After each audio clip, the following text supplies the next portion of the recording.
morning everybody, my name is Crystal and welcome to my YouTube channel. If you like my videos, please smash that like button and please do subscribe.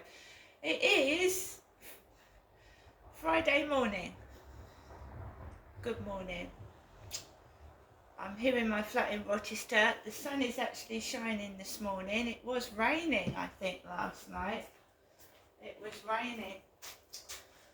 I couldn't get to sleep very well last night. I just couldn't. So I was up at 3 in the morning. And it looked like so were a lot of other people as well. But I was up at 3. I suffer from acid reflux. Millions of people do. And what happens is acid comes up from your stomach right up to your chest. And it came up right near my neck and I was struggling to breathe, so I got up at 3 in the morning, like just sat up. It's horrible acid reflux. A lot of the foods cause it now. A lot of foods bring it on. It's something I live with. I take tablets for it, and even though I take tablets, I still get it. So it's a pain in the ass, but I just deal with it. Alexa, good morning. Good morning, and happy birthday to rapper Ice-T. As well as multiple Grammy Awards and a starring role in Law and Order, he also got a name check in the Song for Europe episode of Father Ted, which is surely worth far more street cred. Alexa, what's the time, please? Good morning, Crystal. It's 8:40 a.m. Alexa, what's the date today? Today is Friday the 16th of February. Alexa, can you tell me a joke? What do you call a man with a shovel on his head? Doug. And Alexa, whose birthday is it today? Alexa, whose birthday is it today? Today's famous birthdays include Canadian singer, songwriter and record producer The Weeknd, American actress Elizabeth Olsen, American actor Mahershala Ali, English actor Christopher Eccleston, and American tennis player John McEnroe. Oh, I remember John McEnroe. Alexa, who's John McEnroe? For anybody that doesn't know. John Patrick McEnroe Jr. is an American former professional tennis player. Alexa, what's John McEnroe famous for? John Patrick McEnroe Jr. is an American former professional tennis player. He used to get angry and shout on the tennis pitch. He had a bad temper, John McEnroe, when he was younger. Alexa, how old is John McEnroe? John McEnroe is 65 years old. Oh my goodness me! Oh dear, oh dear, oh dear. Do you know, I come from the era of the Formula One racing drivers, Damon Hill and Michael Schumacher, and tennis players like Bjorn Borg and John McEnroe, and my God, I'm just going to see how old Damon Hill is. Alexa, how old is Damon Hill? Damon Hill is 63 years old. Oh, for goodness sake. I mean, I grew up with Madonna. Look at Madonna now. And I remember Madonna like a virgin, touched for the very first time. And look at Madonna now. Look at Madonna in the 80s when I grew up, and look at Madonna now. Oh my God.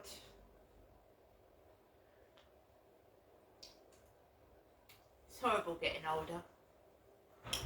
But we all go through it. Every one of us, you know, the fortunate ones will go through to old age. That's what I mean. Because I think it's a privilege to get older. I mean, it is painful. There are trials and tribulations with getting older, but I think it's a privilege to reach old age, because a lot of people don't. Right, this morning I've made a cup of Nescafe Irish latte. Very tasty too. So I could only get this in Sainsbury's. I can't get it anywhere else. And that lovely, what was it, sticky toffee pudding Nescafe. That's lovely as well. That was from Tesco. I don't see the point in moaning and complaining to the point where you're incessantly going on about it every single day, and it's upsetting you, it's upsetting other people, right? It's okay, like, to obviously to offer you advice and support and help other people and tell people what you're going through, but I don't see the sense in screaming. Not every day. I mean, we all get pissed off, don't we? Every one of us gets pissed off, and we have a day or maybe a couple of days where we're extremely angry, fed up, and we moan and groan and but just to get to the point where you're screaming, you're making demands at people, and you know, and people are actually trying to help you, then it's, you need help. You need serious help, okay? Because there's people outside that are getting, they're going through just the same thing. They don't scream and shout. They just get on with it, and we all have to wait our turn. When I phoned up the doctor the other day, like I said, I was waiting almost 2 hours. I didn't start screaming and shouting, and when I got to the end of the call, I was actually sat with my mum, and my mum was listening and hearing it. And the guy said to me, I didn't shout at the receptionist chap on the phone, because I'd waited 2 hours, because it wasn't his fault. It wasn't his fault I was waiting 2 hours. There was loads of people trying to get through to speak to the doctor's reception. Don't take it out on the person on the end of the phone. I've had cold takeaways. I haven't shouted at the Uber driver. I've just asked politely for a refund.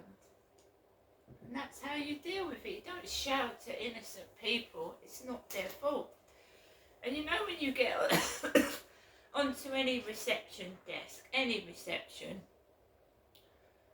they put, because I've worked as a receptionist, and you are told what to say and do. You're told what to say and do by senior members of staff. They will say to you, keep someone waiting, I'm busy, right? They will. They say, can you just tell them I'll be down in a bit?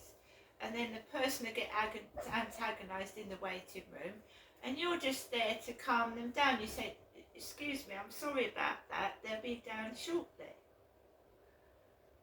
But people do get cross with receptionists, and it's not their fault, it isn't.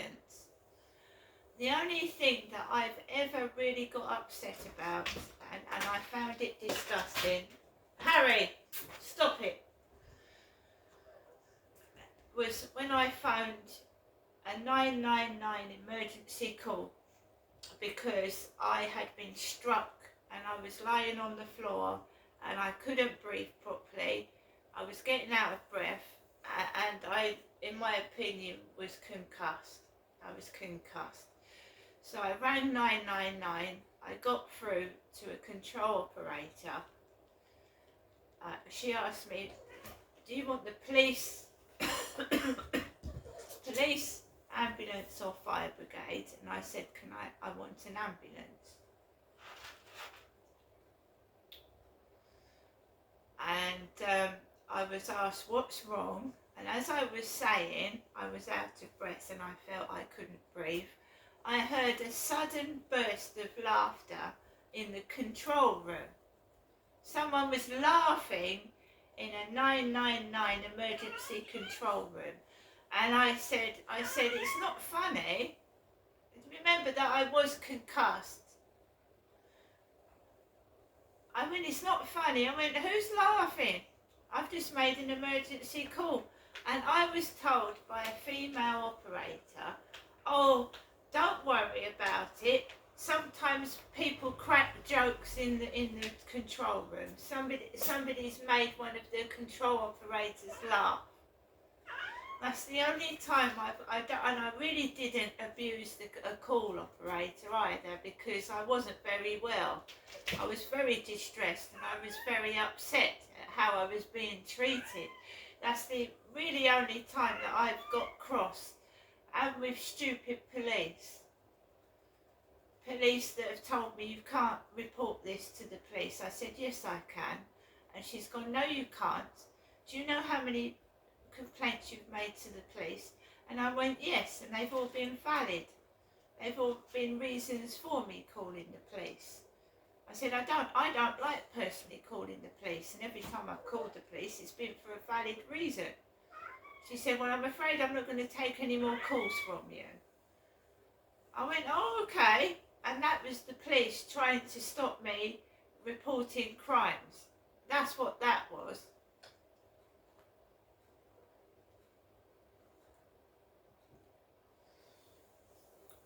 So, me myself, I'm a middle-aged woman, I'm going through the menopause. I thought I'd come through the menopause, then I goes and gets a period out of the blue, which has put me off kilter. I feel terrible, right, because now I've got all the symptoms back again that had gone for 12 months. So I'm getting hot flushes again, I'm feeling absolutely 100% moody, pissed off most of the time, and I hadn't been feeling like that for 12 months. So the reason I'm going to the doctor is obviously I want to check that it's, you know, it says that if you have bleeding after 12 months of being period free, which signifies the end of the menopause, then you should go and get it checked out, and that's exactly what I'm doing. There's a lady on YouTube that is like, she talks about the menopause if women are interested. The channel's called A Vogel, Vaogel, and she talks about the menopause and the symptoms, and she's very good and she helps, and it's very interesting, and she goes and tells women to seek advice from the doctor. And it also reassures yourself that something isn't badly wrong, because you're just going to keep worrying and worrying and worrying, aren't you? But it's nothing to be laughed at. And men don't have periods, so why would somebody say I'm not coming on if they're a bloke? I don't understand that. Why would you belittle something that is quite painful and upsetting for women every month? Men don't have periods.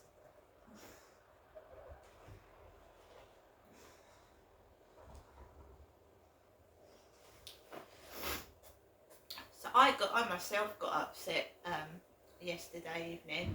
Some people seriously need to grow up, and if some of the men that laugh at women going through pregnancy, going through childbirth, and going through periods, went through it themselves, they wouldn't be able to cope. Some men are really, really nice towards women when they're feeling a bit shitty during difficult times, but then there are others that are extremely selfish and push women about and don't realise what they're going through, and some of them don't even care anyway. They're just interested in getting their needs, and fuck what women want, you know what I mean? It goes the other way round. Women, I'm not just saying it about men being nasty, women can be very nasty as well, admittedly. So I'm just trying to get myself back on track, and I'm just going to the doctors to make sure everything is okay, because I do have thyroid issues. I've had a lump in my neck since 2019. You can get thyroid cancer, and it can make you feel extremely tired, and it can cause problems with the a woman's cycle. So I've been to the hospital, I've had scans on my neck, I've had the biopsy which tested for cancer. They said it wasn't cancer, but the nodules are growing. They grow and they can affect you swallowing food.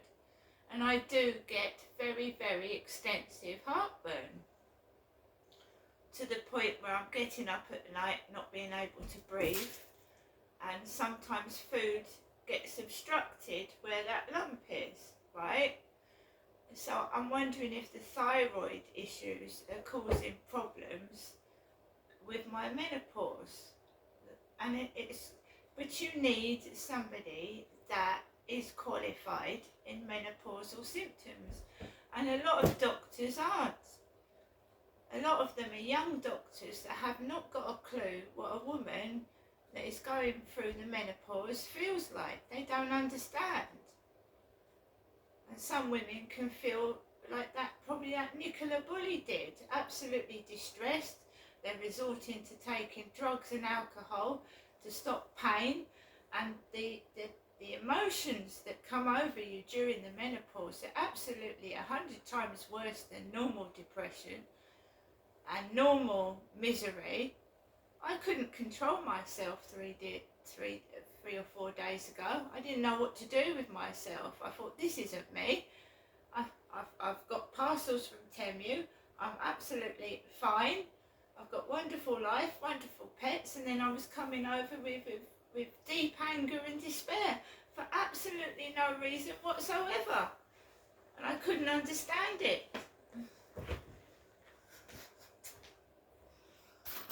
People make fun and they make light of it, of women's problems, but the menopause is awful.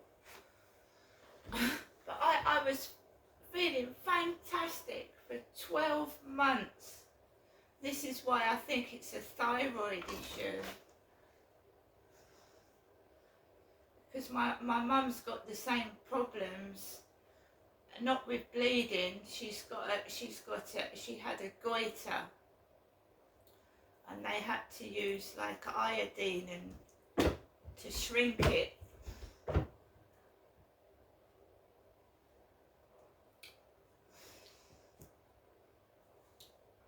She was radioactive for a bit. She had to have radioactive treatment, my mum did, for a goiter. So there's thyroid problems in the family, and you have to keep an eye on it because it can cause all sorts of upsets. But that is what I think is causing this massive heartburn that I'm getting. So today I'm just taking it as it comes. There was some noise last night and early this morning at 6 o'clock. I don't know where it was coming from, so right up to nearly 12 o'clock there was like somebody opening and shutting cupboards, banging things, and at 6 o'clock this morning as well. Just sounded like doors banging, cupboards opening and shutting, feet on the floor. You can hear absolutely everything in this block of flats, everything. So I was up at 3 anyway. I found it difficult to go to sleep, get back to sleep. But it pisses you off.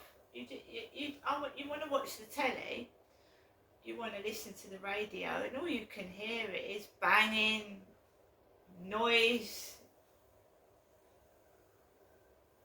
and that pisses you off, you know.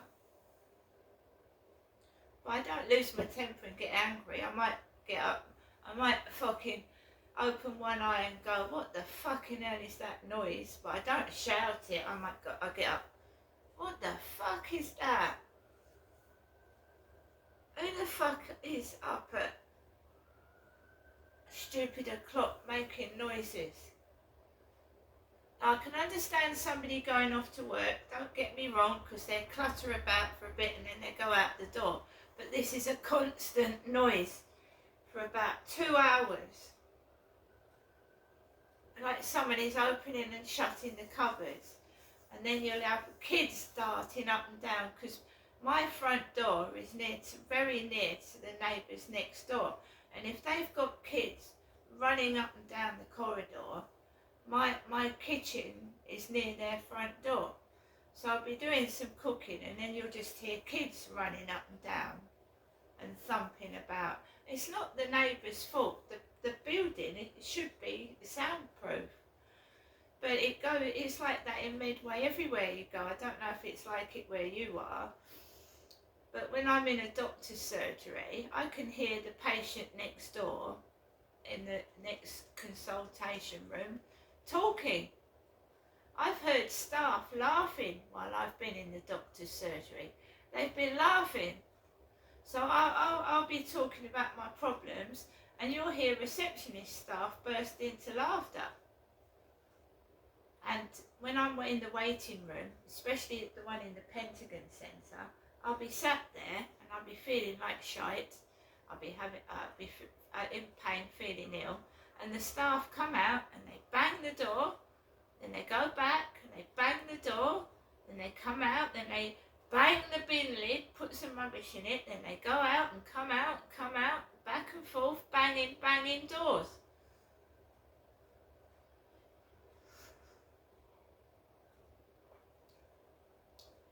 And my father's life was like it, my dad Derek's life was like it, and he used to tell people to fuck off. I don't do that, but when you don't feel well, you know, it's like an acting set, it really is. Someone doing all they can to make somebody cross and angry, and when they've done it, wow, they've done it, haven't they? That you know, Vesuvius erupts.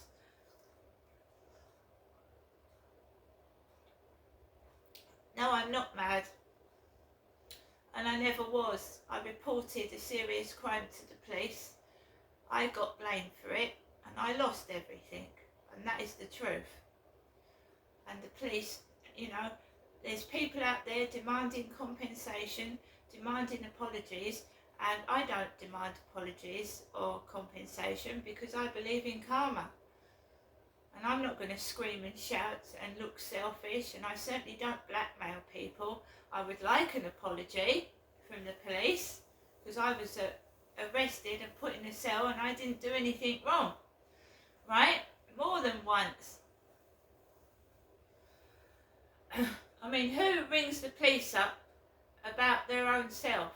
So I rang the police about 3 or 4 times complaining about being attacked, and they put me in a cell twice. Twice I rang the police, and twice they put me in a cell. Complete cover up, right? And trying to make out I'm mad to cover up. So, I mean, this person, these people, like my dad, must have been so important that the truth didn't come out. And now my dad's dead and he can't speak, can he? He can't speak. He can't say who and why was telling him to do those nasty things to me, can he? And it wasn't madness, and he did do those things. And yeah, he did get Dr. Jar struck off. Dr. Jar came out to Victoria Road to see my dad as an emergency patient, and something transpired, and Dr. Jar, I think he shouted at my dad or something, and my dad had heart issues, so my father has had Dr. Jar struck off.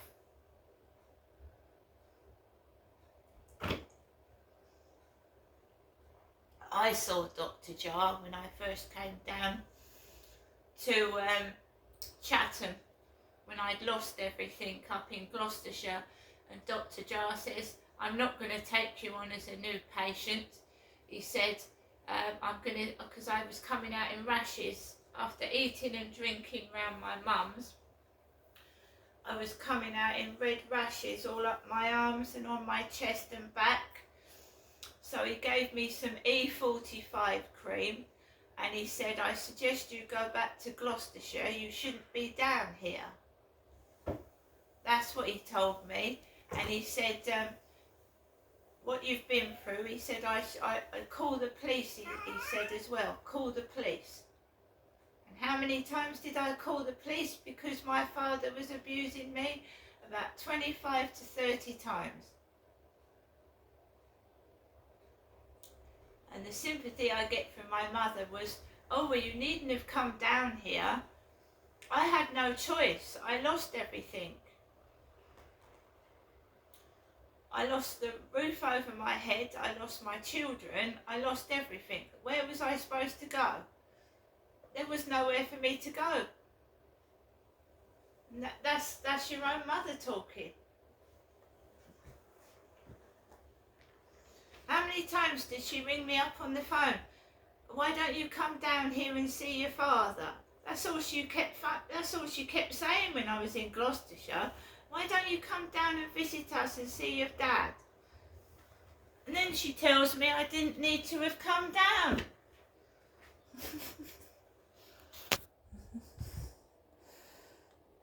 I'm going to go now, guys. See you later.